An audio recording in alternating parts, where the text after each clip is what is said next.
One of the great myths, Tom did a great job of talking about the excuses and ducks and dodges by the church hierarchy, and one of the great myths that bishops put out there to minimize this crisis.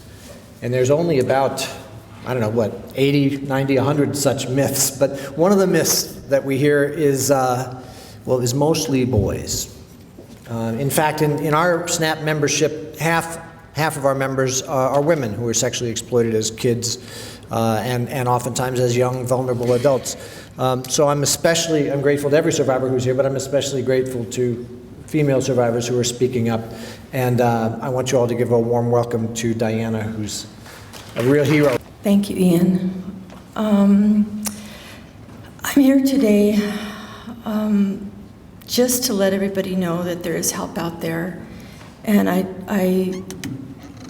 I do want people to know that I was Jane Doe B when I filed my case, and now I'm Diana Abeyta. And here's a picture of Walter Cassidy. He's the priest who molested me on a school bus from the ages of 8 to 10 years old. For any of you who knew Father Cassidy or Lady Guadalupe, he was a very large man. He was about maybe 6'2". And for those of you who may have known him, he had a terrible body odor. If he left the room, that odor stayed behind. This is a picture of me receiving my first Holy Communion from Father Cassidy, and my parents are standing beside me. And this day was an exciting day for all of us. As a child, I believed that receiving the body and blood of Christ would make me closer to God. Shortly after this time, Cassidy started sexually abusing me. I was digitally raped by Cassidy from the ages of 8 to 10 years old. He used his authority to threaten me, to instill fear in me. He told me, don't tell. Don't tell anyone. If I did tell, my parents and my family would burn in hell. As a child, it was fight, flight, fight, or freeze. At 8 years old, all I could do was freeze, physically, verbally, and emotionally.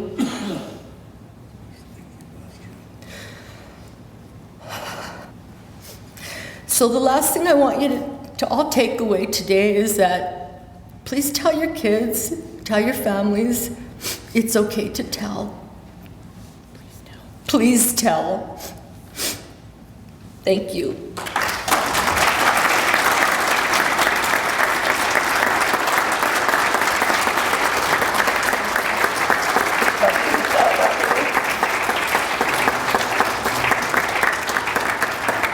Thank you. All right. Thank you, Diana, very much. And I would just go one step further. It's not okay to tell. It's crucial to tell. It's crucial for your own well-being, and it's crucial for the safety of kids. My name is John Lund, formerly John Doe P. I was raped by a priest named Father Clive Lynn in 1973 and 1974 when I was 12 years old at St. Therese Church in Albuquerque. I was a choir boy recruited by Father Lynn, and I never knew what the term grooming meant. All I knew was that this man was my best friend, my mentor, my father figure, my hero. Then he raped me. During one of the rapes in the sacristy area, we were caught. I was crying out. Someone opened the door, slammed it shut when they saw. Father Lynn was gone the next day, and I lived for the next 40 years believing it was my fault. It was my fault. Worse than being raped was living with the guilt and shame of knowing that I caused this man of God to lose his status, his livelihood, and I ruined his life because I cried out. I was a 12-year-old boy, and all I wanted was to be loved. I spent the next few years in an alcohol and drug-induced daze. I was in a situation where I had easy access to both.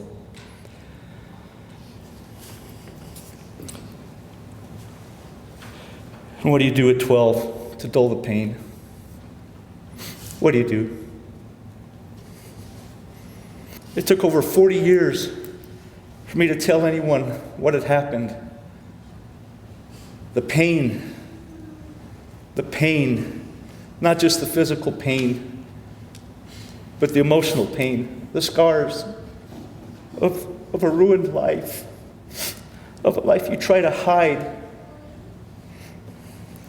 that you try to keep secret. But then, on top of all of that, comes the awful truth that Father Lynn and so many other pedophile priests were shuffled from parish to parish, only to molest other children again and again and again. That even worse is to have the Archdiocese of Santa Fe and other dioceses around the country hide and cover up. The secrecy, the extent of the sexual abuses, and the mind-boggling numbers of victims. I hold no ill will to anyone of the Catholic faith or any priest who is genuinely serving the Lord and nurturing and caring for God's people. And I respect anyone who is here, who is not here, who will hear about this or read about this. I respect their decision to remain a John or Jane Doe. But for me, I find this a way to shed the guilt and the shame that I've carried around for over 40 years. If by dropping my anonymity will encourage even one person to get help, then it'll have been worth it. And I thank all of you for being here today. God bless you.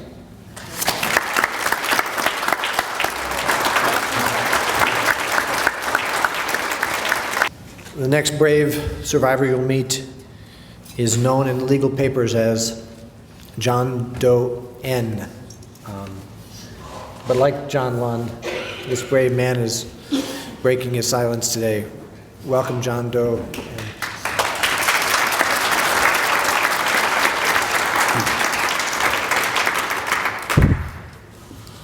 My name is Louis Toya, and I'm a member from the Pueblo of Haines, Pueblo. The Catholics go way back on Pueblos. Often we are sent to schools. When I was 14, I was sent to St. Catherine's School for Native Americans in Santa Fe, which was run by an order of nuns and an order of Franciscan brothers under the Archdiocese of Santa Fe.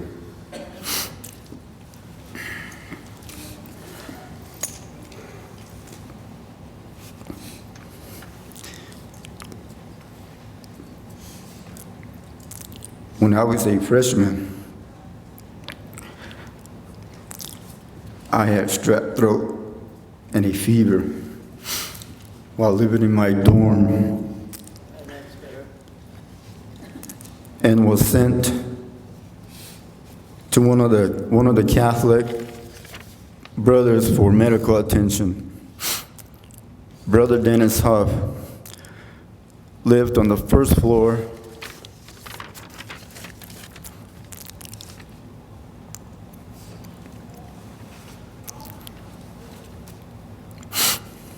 He, Take your time. he abused me for several weeks, many nights, pretending it was medically related.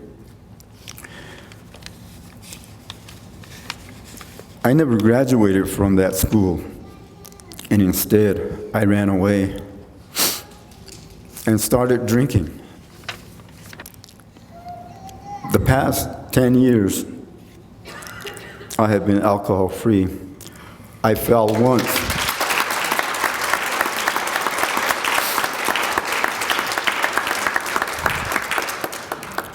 I fell once, but I got up.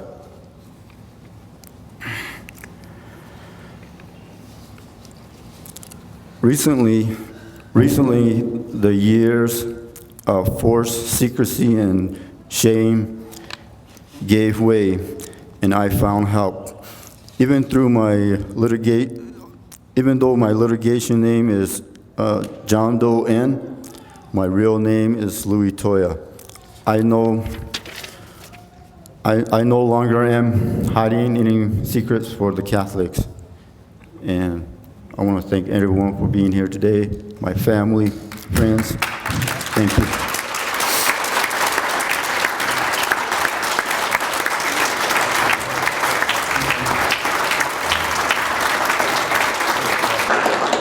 Next, I'd like to introduce Jane Doe C., who will soon be Jane Doe C. no more.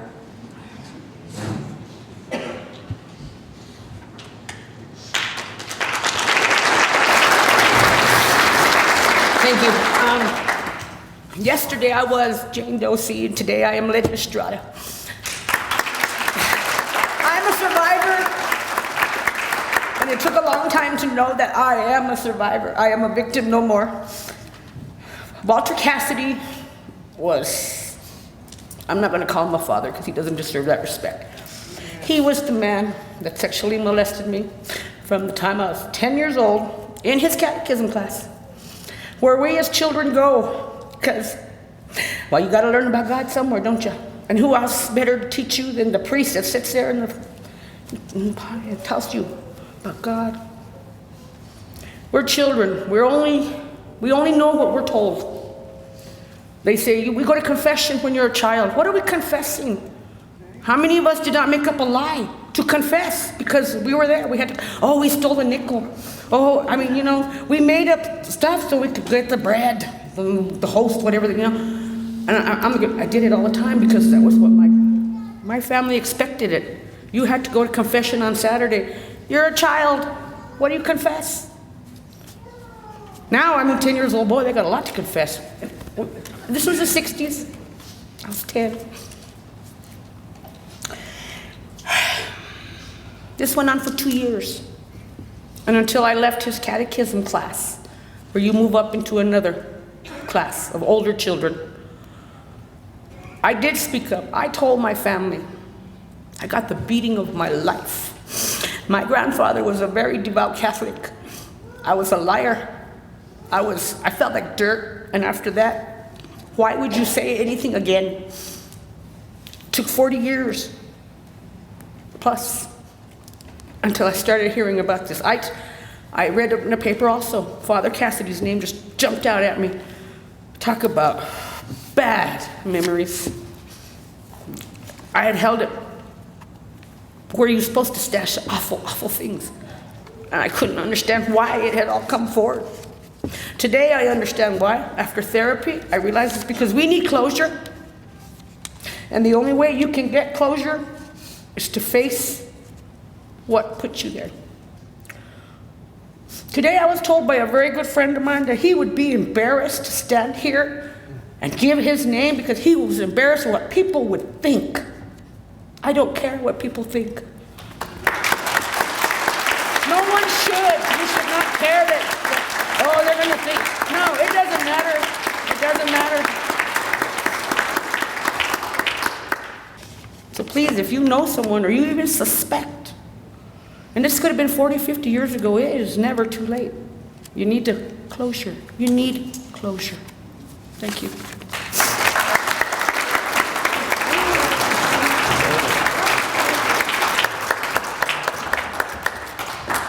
And by saying that, I didn't mean to say we're over. We're going to hear from one more incredibly courageous man. Welcome, Mark Ramiro. Well, first of all, I want to say that I'm not involved in any kind of litigation at this point in time, but I tell you what I need to do. I need to share some experiences with you and really come up and acknowledge the victims and communicate my appreciation for the strength that you have and the strength that I didn't have. Because if I had, maybe there would have been some victims that might have been protected. I was actually abused by Father Perot at Our Lady of Guadalupe. Catholic family. I was 11, 12 years old. I was molested for years. I don't even know how it ended. Taken to Mexico, taken to Santa Fe. When I was molested the first time, the priest took me to church and prayed the rosary and told me never to tell anybody. I told my mother, and my mother's dead now, and she told me never to say anything about a Catholic priest again. And I didn't know what to do. I felt I was lost. Well, I put those memories away, and I always felt there was something wrong with me. And I ended up burying myself in work, athletics. I won a national championship for the University of New Mexico. I could endure a lot of pain and not really sure why. I'll tell you this, I've got family members that don't know. So after hearing these individuals with the courage they have, thinking, what kind of man are you if you don't get up? Because my story is a little bit unique, and it's unique from a perspective is that before Mr. Doyle, and I really appreciate that, before Pasternak, before any of these other cases, I was in the 90s. I had been going to therapy because my wife was ready to divorce me because I had this uncontrollable anger that I had no idea where it came from. And my wife said, you need to get help. And I said, why do I need to get help? I'm coaching, I'm teaching, I work my ass off. I don't know what you're talking about. She said, you got some kind of uncontrollable anger. Well, unfortunately, I went to a Christian counselor, or fortunately, and mind you, this is before anything hit the press. And it came out in a therapy session, and we approached the Archdiocese. And I met with the Archbishop, met with my perpetrator. I wasn't ready to. I met with the attorneys, and I was told time and time and time and time again that this never happened. I felt like I was all alone. I come to find out that I was recommended an attorney, and the attorney that represented me happened to be on the board of the church. My contract with the church was to get Father Perot out of the church. And my contract was to go ahead and assure that he'd never molest another young boy again. And that was the agreement. Unfortunately, the pain is, I know some victims out there that they denied it. All that happened was they moved him to other parishes. The secrecy, I can't even imagine to tell you. I have had issues with therapy. I'm only on my third therapy session with a therapist. I still have a lot of issues, but I want to say this, and I mean this sincerely. Number one, it's good to know that you weren't the only one out there, because for 40 some years, that's what I felt like. And then to know I used to question when Perot would abuse me in the rectory, in the church, at the Air Force Base.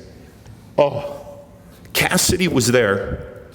And I kept thinking, why doesn't he come into the room? Where is he? This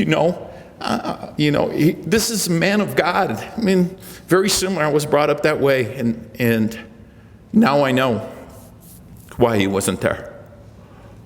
He was busy indulging his own pleasure.